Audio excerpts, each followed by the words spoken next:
नाजरीन, आज की इस वीडियो में हम आपको बताएंगे कि मारूफ श्रीलंकन नजात बॉलीवुड अदाकारा एक सख्त मुश्किल में फंस गई हैं, जिसकी वजह से इन्हें काफ़ी मसाइल का सामना करना पड़ रहा है।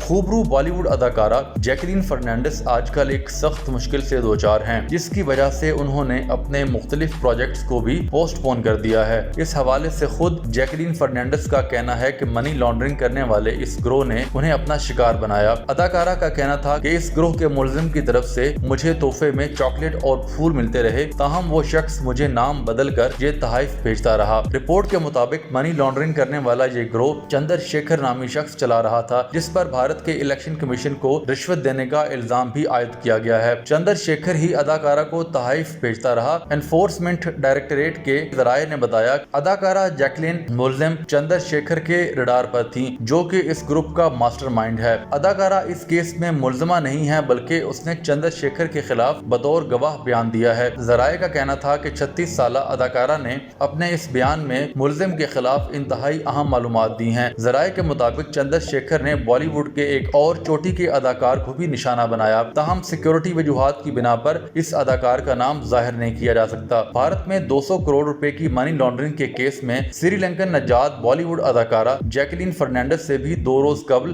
5 घंटे तवील पूछगछ की गई थी। ताहम बताया गया कि जैकलीन फर्नांडिस इस केस में मुलजिम नहीं है, बल्कि इन्फोर्समेंट डायरेक्टरेट की तरफ से उनसे बतौर गवाह बयान लिया गया है।